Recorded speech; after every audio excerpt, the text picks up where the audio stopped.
مصدق میاں کی بھوک سے حالت بری ہونے لگی۔ ڈرتے ڈرتے زرینہ سے کہا، حد ہے مصدق، خاندانی بھوکے ہو تم تو، افطار کے وقت پیدا ہوئے تھے کیا؟ اپنی بات پہ پھر خود ہی ہنس دی۔ مصدق میاں کا منہ مزید چھوٹا ہو گیا۔ اچھا سنو، فریج میں پرسوں کی دال اور کل کی تندور کی روٹی پڑی ہے، وہ کھا لو، اور اب گرم کرنے کے چونچلے نہ کرنا، پھر تمہیں برتن بھی دھونا پڑیں گے۔ فکر کرتے لہجے میں کہا۔ جی تو پاکستان دیکھتے ہوئے وہ ساتھ ساتھ ڈبے کھلوانے میں بھی مصروف تھی۔ مصدق خاموشی سے نیچے چلا آیا۔ بھائی بریانی لائے تھے نا؟ مصدق کو دیکھتے ہی حسنہ نے سوال کیا۔ ہاں لایا تھا۔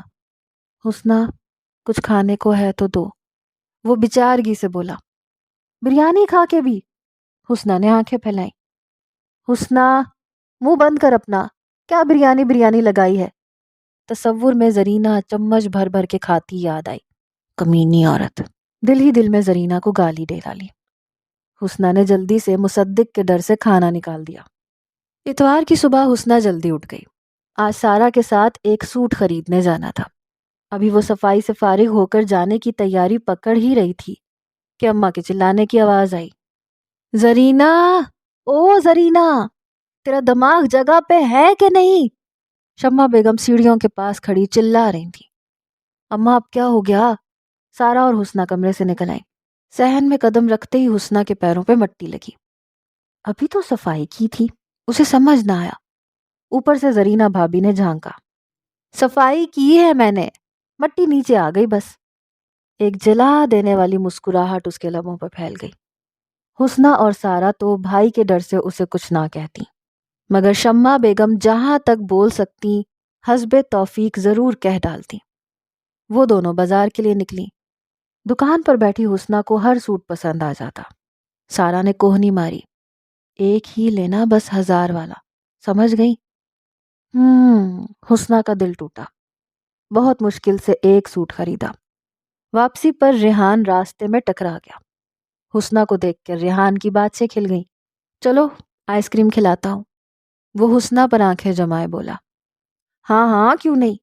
حسنہ اور سارا فٹ سے راضی ہو گئی۔ ریحان گوشت لینے نکلا تھا۔ گوشت کے پیسوں سے آئس کریم خرید ڈالی۔ اماں کی جوتیاں کھانے سے کوئی نہیں بچا سکتا وہ جانتا تھا، مگر حسنہ پر تو جان بھی قربان۔ چھوٹے قد پہ، گول مٹول حسنہ کی بڑی بڑی کاجل والی آنکھیں، ریحان کا دل اسے دیکھ کر بے قابو ہو جاتا۔ ریحان، حسنہ نے بہت لاڈ سے پکارا۔ ہاں حسنہ بولو نا، ریحان نے بے قراری سے کہا۔ چنا چاٹ بھی کھلاؤ نا، وہ اٹھلائی۔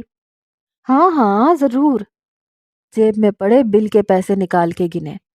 چلو کھلاتا ہوں، فراغ دلی سے بولا۔ گوشت اور بل کے پیسے ٹھکانے لگ گئے تھے۔ اس نے خود کو اماں سے جوتیاں کھانے کو تیار کر لیا۔ گھر پہنچتے ہی حسنہ اور سارا ریحان پر ہنس دی۔ بڑی مامی کے ہاتھوں قورمہ بن رہا ہوگا بیچارے کا۔ حسنہ نے تصور میں ریحان کا قورمہ چڑھتے ہوئے دیکھا۔ سارا کی ہنسی چھوٹ گئی۔ تو نے بھی تو آئس کریم کے بعد چاٹ کی فرمائش جھاڑ دی، اپنے فراز سے کہا کرنا۔ سارا نے لفظ اپنے پہ زور دیا۔ حسنہ شرما گئی۔ اب یا کیا بتاؤں، فراز بہت ہی نا اکھڑے اکھڑے رہتے ہیں، پڑھے لکھے بھی تو بہت ہے نا۔ حسنہ کو فراز کا مغرور چہرہ یاد آیا۔ پڑھے لکھے لوگ نہیں کرتے ایسا حسنہ، جاہل کرتے ہیں۔ سارا نے مذاق اڑایا۔ حسنہ کا دل جل کے راکھ ہو گیا۔ زرینہ سیڑھیاں اترتی دکھائی دی، وہ دونوں الرٹ ہو گئی۔ کیا باتیں ہو رہی ہیں فراز کی؟ زرینہ سب سن چکی تھی۔ کچھ نہیں بھابی، حسنہ کو زرینہ سے بہت ڈر لگتا تھا، اس نے بات ختم کر دی۔ سن حسنہ، لڑکوں کو میرے جیسی لڑکیاں پسند ہوتی ہیں، کترینہ کیف جیسی۔ وہ اترائی۔ تم کھا کھا کے سانڈ ہوتی جا رہی ہو، آئینہ غور سے دیکھو ذرا۔ بالوں میں ہاتھ پھیرتے ہوئے وہ وہیں بیٹھ گئی۔ حسنہ نے خود کو دیکھا، پھر زرینہ کو۔ وہ سچ ہی کہہ رہی تھی۔ حسنہ کا وزن کوئی 65 کلو کے آس پاس ہو گیا تھا۔ کوئی ٹوٹکا کرو نا۔ آج زرینہ الگ ہی موڈ میں تھی، ورنہ سیڑھیاں اترنا اس کی شان کے خلاف تھا۔ جی بھابی کرتی ہوں۔ حسنہ باؤلی تھی، مگر سارا کو بھابی کے رویے سے اندازہ ہو گیا تھا کہ پوری کی پوری دال کالی ہے۔ اچھا حسنہ ذرا سنو، زرینہ نے پہلو بدلا۔ جی جی، حسنہ اس کی باتوں میں آ گئی۔ میرے کپڑے تو استری کر دو ذرا، مٹھاس بھرے لہجے میں کہا۔ جی کر دیتی ہوں۔ حسنہ فوراً راضی ہو گئی۔ سارا نے اسے گھورا۔ بھابھی آپ خود کیوں نہیں کر لیتی؟ سارا کو غصہ آ رہا تھا۔ میرے ہاتھوں میں درد ہے۔ زرینہ نے ہاتھ ہلایا۔ ریموٹ کا بٹن کم دبایا کرے نا، طنزیہ انداز میں کہتی وہ باورچی خانے میں گھس گئی۔ چلیں بھابھی میں کر دیتی ہوں۔ حسنہ اس کے ساتھ سیڑھیاں چڑھ گئی۔ وہ ابھی دفتر میں داخل ہوئی تھی کہ اس پر قیامت ٹوٹی۔ سارا آج ہم سب واپسی میں تمہاری طرف چلیں گے، اس کی ایک کولیگ فروا نے کہا۔ ہائے وہ کیوں؟ سارا کے گلے میں کوئی گولا سا پھنسا۔ تم نے بتایا تھا نا تمہاری موم بیوٹیشین ہے، ہم نے سوچا آج ان سے سروسز لی جائیں۔ فروا کی بات پر وہاں موجود سب خواتین نے سر ہلایا۔ ماڈل ٹاؤن سے ہم سب کے گھر زیادہ دور بھی نہیں ہے، اس لیے واپسی کا بھی کوئی مسئلہ نہیں ہے۔ شانزے نے بھی فروا کی طرفداری کی۔ نہیں نہیں جا سکتے آپ لوگ۔ سارا کی آنکھوں میں اپنا 80 گز کا گھر گھوم گیا۔ دیواروں سے چونا بھی جھڑ چکا تھا اور گلی میں 3 جگہ گندے پانی کی نالیاں کھلی ہوئی تھیں، اور شمع بیگم کا انداز، اف نہیں، اس کا دل چیخا۔ کیوں نہیں جا سکتے؟ فروا نے حیرت سے پوچھا۔ موم بہت بیزی ہیں آج کل، سوسائٹی میں ہی اتنے کسٹمرز ہیں کہ موم کو ٹائم ہی نہیں ملتا۔ بہت شان سے ایک جھوٹی مسکراہٹ اچھالی۔ اوہ چلو کوئی نہیں، حسنہ سے ہی مل لیں گے۔ شانزے نے نیا شوشہ چھوڑا۔ حسنہ، اس کے تو ایگزامز ہونے والے ہیں نا، وہ لائبریری میں ہوتی ہے گھر سے زیادہ۔ سارا کو نیا جھوٹ بولنا پڑا۔ چلو کوئی نہیں، نیکسٹ ویک چلیں گے، سب نے متفق ہو کر کہا۔ سارا کی جان میں جان آئی۔ عطیہ ریل بٹن خریدنے نکلی تو گلی کے کونے پر ہی ذیشان کا رکشہ کھڑا تھا۔ ذیشان نے عطیہ کو دیکھتے ہی منہ میں بھرے پان کو سائیڈ پہ تھوکا۔ دیوار پر نظر پڑی جہاں جلی حروف میں لکھا تھا، یہاں تھوکنا منع ہے۔ جلدی سے ادھر ادھر نظر دوڑائی، آس پاس کوئی نہیں تھا۔ رکشہ اسٹارٹ کیا۔ عطیہ قریب پہنچ گئی تھی۔ بیٹھ جاؤ جلدی، ذیشان نے عطیہ کو جلدی سے رکشے میں بٹھایا۔ بازار چلو، منہ پھلائے ہوئے بولی۔ اب کیوں موڈ خراب ہے؟ انگلیوں سے ہونٹوں کے کناروں کی لالی صاف کی۔ تم چھوڑ نہیں سکتے یہ پان؟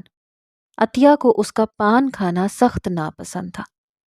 ارے مجبوری ہے جھلی، ذیشان کے ہنستے ہی لال دانت جھلملائے۔ عطیہ کا مزید خون جل گیا۔ کیسی مجبوری؟ دانت پیستے ہوئے شیشے میں اسے گھورا۔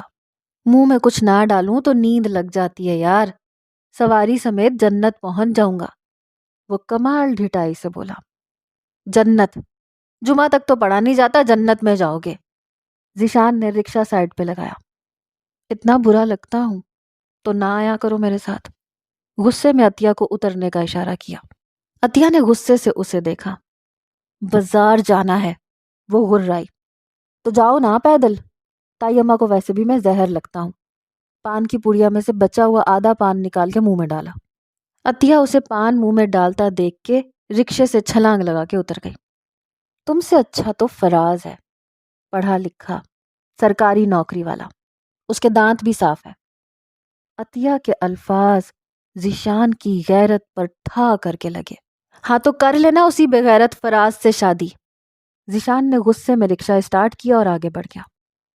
ہائے یہ میں نے کیا کر دیا؟ عطیہ کو اندازہ ہوا اس نے غلط وقت پہ پنگا کیا تھا۔ بازار ابھی کافی دور تھا، اسے پیدل چلنے میں موت آتی۔ اب تو ذیشان جا چکا تھا۔ فراز کے ذکر پر تو ذیشان کو ہمیشہ ہی مرچیں لگتی تھی۔